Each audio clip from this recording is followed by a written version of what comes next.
Oi, para quem ainda não me conhece, eu sou a Suzana, eu sou psicóloga clínica e vim aqui falar com você que é papai, que é mamãe, né? Que de uma forma direta ou indiretamente tem o convívio com crianças, né?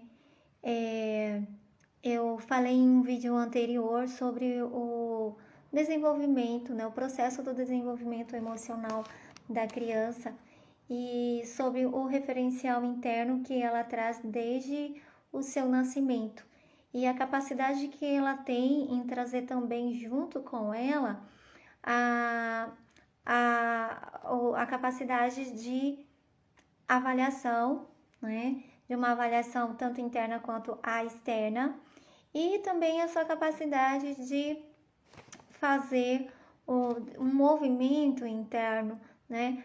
Para que chama-se de tendência atualizante, essa capacidade de se que a criança tem de se atualizar internamente e conseguir ter as suas emoções sentidas e as suas percepções exteriorizadas a partir desse processo que ela tem, né? Essa capacidade que ela já nasce de fazer toda uma avaliação desse ser interno e colocando para fora de alguma forma, geralmente na maioria das vezes a partir de um choro, de um sorriso, né, de um estender dos braços para quem está com ela.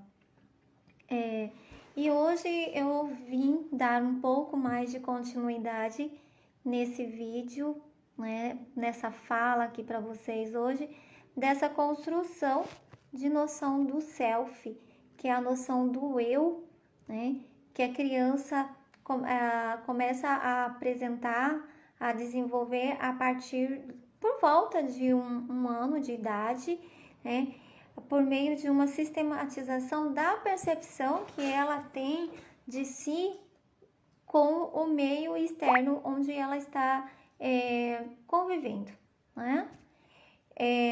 O desenvolvimento e a exteriorização da noção de self, que é a imagem que gira ao redor dela. Então, a criança ela começa a reconhecer o outro que se movimenta diferente dela.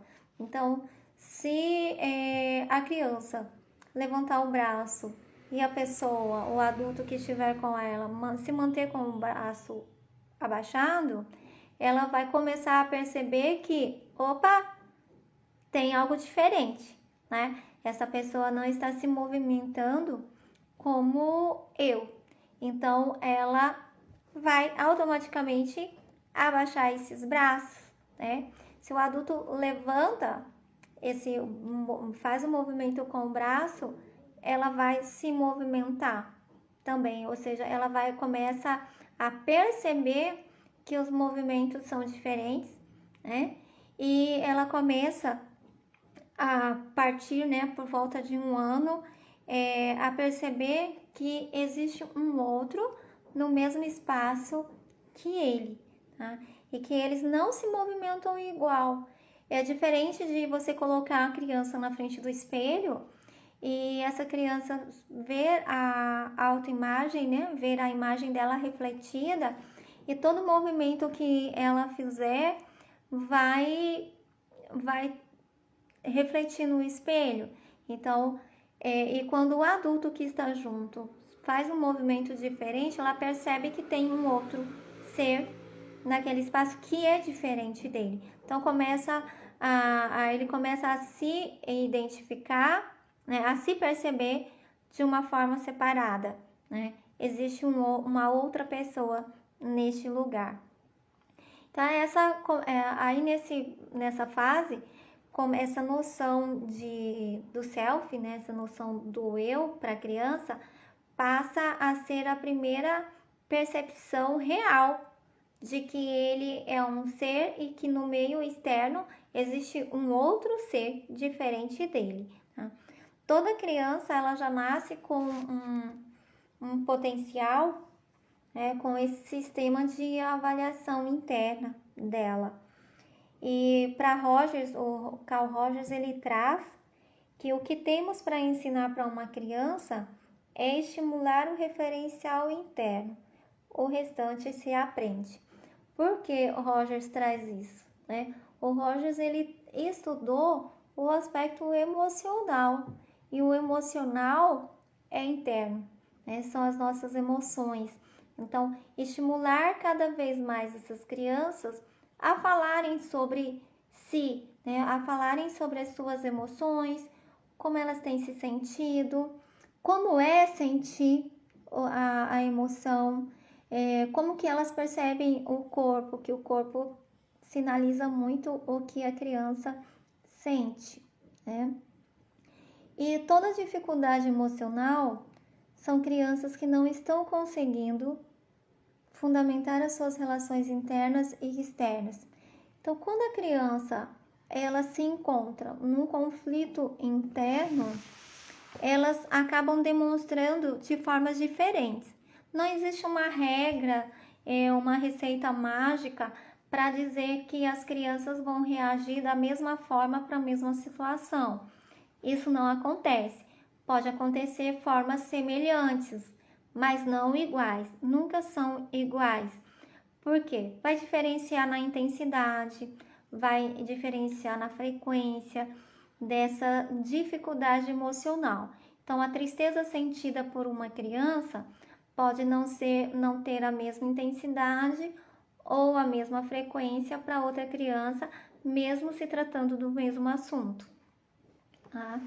Então, as crianças, quando elas se encontram em um conflito interno, elas vão encontrar dificuldades para estarem elaborando o que elas estão sentindo, e aí elas começam a apresentar comportamentos, atitudes que são consideradas pelos adultos comportamentos inapropriados, inadequados, como, por exemplo, fazer uma birra ou chorar, se jogar no chão, ou então tem crianças que se isolam, crianças que começam a se machucar, né, fazer lesões no próprio corpo. Então, as crianças, elas podem vivenciar as mesmas situações, mas a forma como elas vão reagir serão bem diferentes. A criança, ela traz consigo uma necessidade de consideração positiva do outro e pode se tornar uma força mais motivadora, maior do que o processo de avaliação do seu organismo. Então, o que isso quer dizer para nós, né? Quando diz que a criança, ela busca uma consideração positiva do outro. A criança é uma busca que se tem para ser aceito, para ser aprovado, né? Então, tem muitos adultos que hoje eles continuam nessa busca de aprovação, de aceitação do outro, e de uma forma inconsciente na maioria das vezes, e aí vão, né, quando começam a investigar, começa um processo de autoconhecimento, vão descobrindo a raiz dessa busca de aceitação, né? Qual é a necessidade que se tem dessa aprovação do outro.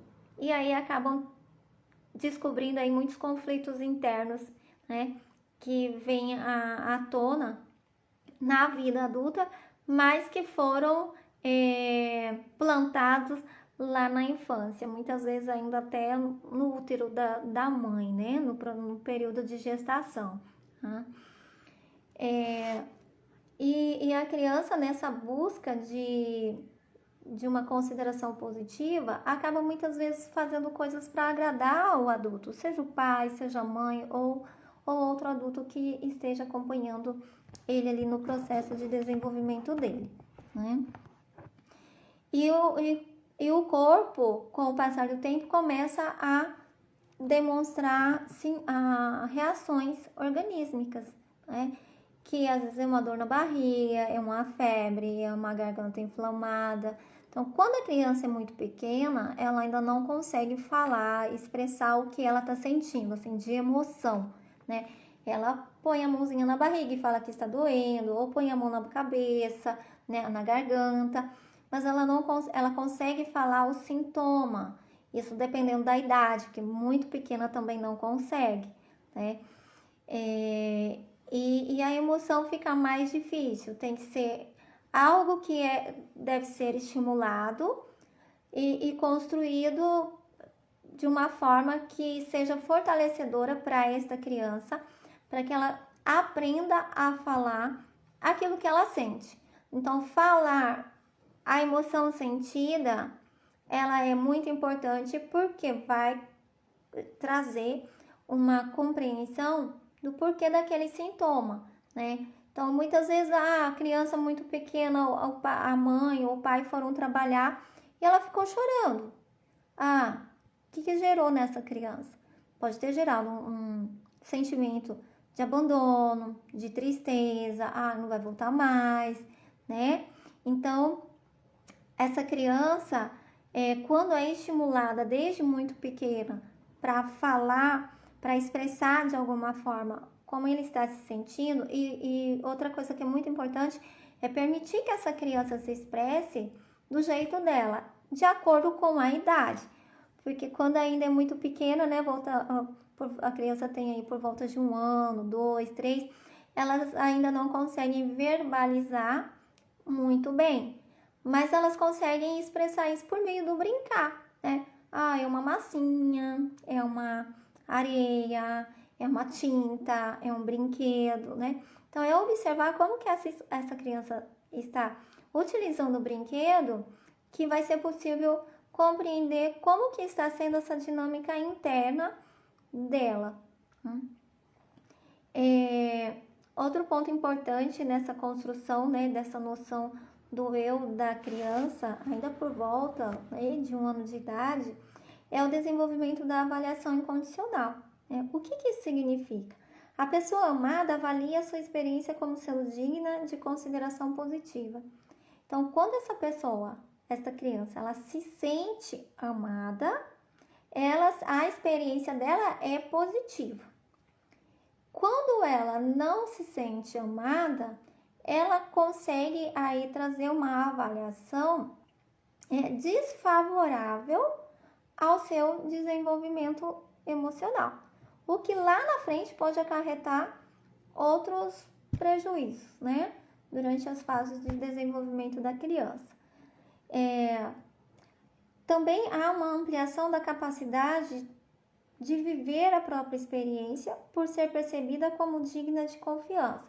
Então, se a criança ela faz algo que ela se sente amada e ela se sente aprovada pela experiência que ela passou, né, ela vai se sentir mais confiante, mais segura, e esse sentimento vai sendo desenvolvido por meio do suporte, né, do adulto que ela tem, que ela vai construindo laços afetivos com relação a este adulto e em relação a si também.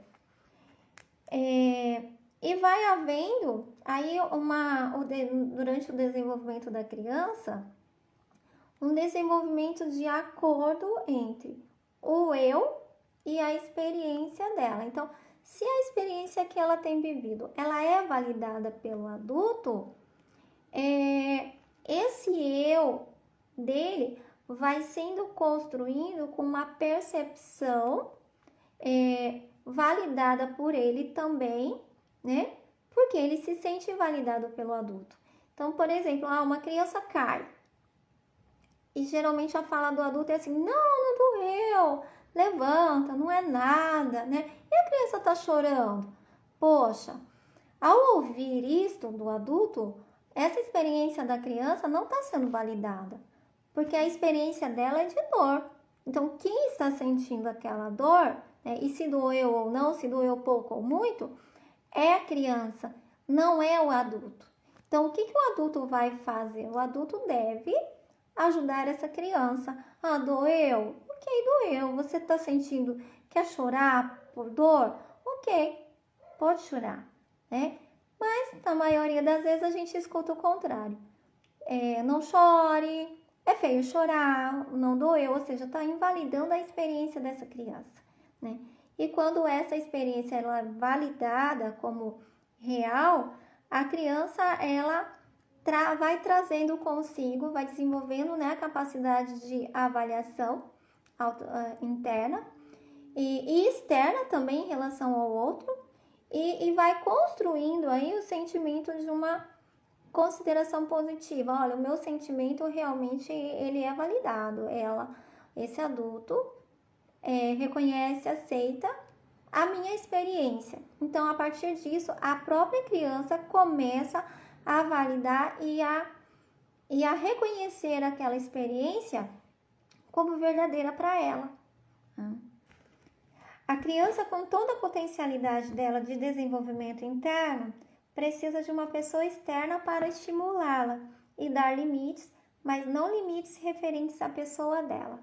Então, a criança, mesmo nascendo, né, todos nós nascemos com este potencial interno de nos atualizarmos internamente, de fazermos avaliações externas, mas precisamos de um adulto enquanto crianças, para que esse desenvolvimento ele seja validado, ele seja fortalecido e essa criança consiga se construir de uma forma mais real, mais segura e mais confiante nela mesma. Então é importante ter o adulto para ser esse suporte, esse soldadinho, né, que possa pegar na mão da criança, segurar, né, e seguir andando junto com ela, né, mostrando o caminho. E depois é claro que ela vai fazer as próprias escolhas, mas enquanto pequena, né, aí na primeira infância, precisa desse adulto para estar segurando, mostrando, ensinando ele a mudar os passos, e ele vai se sentir mais seguro com essa estimulação positiva, né? Essa consideração positiva. Já começa a aceitar a criança da forma como ela é, né? Do jeito que ela é, não do jeito que o adulto, né? O pai, a mãe quer que eles sejam, mas da forma como realmente se é. E como fazer isso?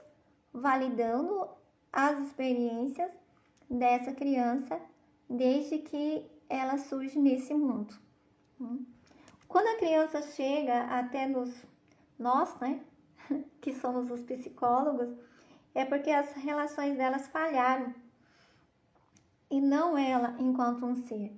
Então, quando a criança chega até o consultório de psicologia para fazer um acompanhamento em psicoterapia infantil, algo está conflituoso dentro dela. E esse conflito, ele surge por meio das relações, né? Então, o que é que está acontecendo com essa criança? O que tem... o que não está fluindo na dinâmica dessa criança? O que não está fluindo na dinâmica desses pais, desses adultos que estão envolvidos com a criança? Quando a criança ela estabelece uma relação com uma pessoa cuidadora, ou seja, o pai, a mãe, a avó, uma pessoa que esteja ali por perto junto com ela,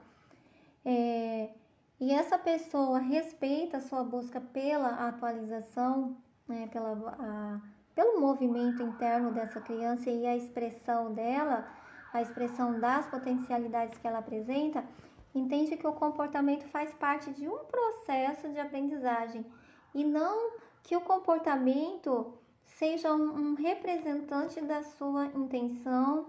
Verifica-se a constituição de uma noção do eu real. Então, e sustenta por uma atitude congruente. Então, quando essa criança se sente respeitada pela experiência que ela traz à tona, que ela está demonstrando, ela passa a sustentar a criança real, a criança verdadeira que ela é, né? E ela passa a a se construir ali de uma forma congruente, autêntica, né? Criança é uma pessoa autêntica, né? Tanto é que se você perguntar se ela gostou ou não gostou de você ou de alguém, né? Ou de alguma coisa, ela vai falar a verdade. Se ela gostou, sim. E se não, não. E vai estar tudo bem, né? E desse jeito, uma atitude em que a imagem de si está em acordo com a experiência. Então, quando a criança ela é validada e respeitada na sua experiência, na sua própria experiência de vida, ela passa a ter uma atitude em relação à autoimagem dela de acordo com a experiência real. Então, ela vai se construindo desde então de uma forma real e não de uma forma ideal, como na maioria das vezes os adultos querem, né? Os adultos, aí os pais, as mães, familiares, acabam idealizando a criança, querendo que ela seja aquilo que eles querem e não aquilo que a criança realmente é. E é assim que o ser humano vai se construindo. E aí, então, nessa perspectiva, a criança ela mantém a confiança no seu referencial interno e reage à realidade respeitando esse referencial. Então, essa construção que a criança vai fazer de si tem uma relação muito forte da construção que este adulto tem feito e apresentado sobre essa criança em relação a ela, né? Em relação a quem esta criança é. O ser humano ele vai se construindo a partir daquilo que o outro diz que ele é. E aí, quando chega aí numa adolescência, numa vida adulta, dá um maior conflito dentro de si e muitas vezes se pergunta: quem eu sou? Não se sabe quem se é porque não foi construído a partir do seu referencial interno. Foi construído a partir de um referencial externo, sempre ouvindo aquilo que ele era e não aquilo que ele realmente é. Ou seja, sempre ouviu o outro e não deu ouvidos, né? Não se escutou para aquilo que ele realmente é. Então, hoje, esse é o tema, o assunto que eu escolhi para trazer para você, que é papai, que é mamãe. E se vocês quiserem saber mais sobre este assunto, é só entrar em contato. Psicologia Clínica, Jeito de Ser, aqui na cidade de Maringá. E eu vou ficar à disposição de vocês. Até!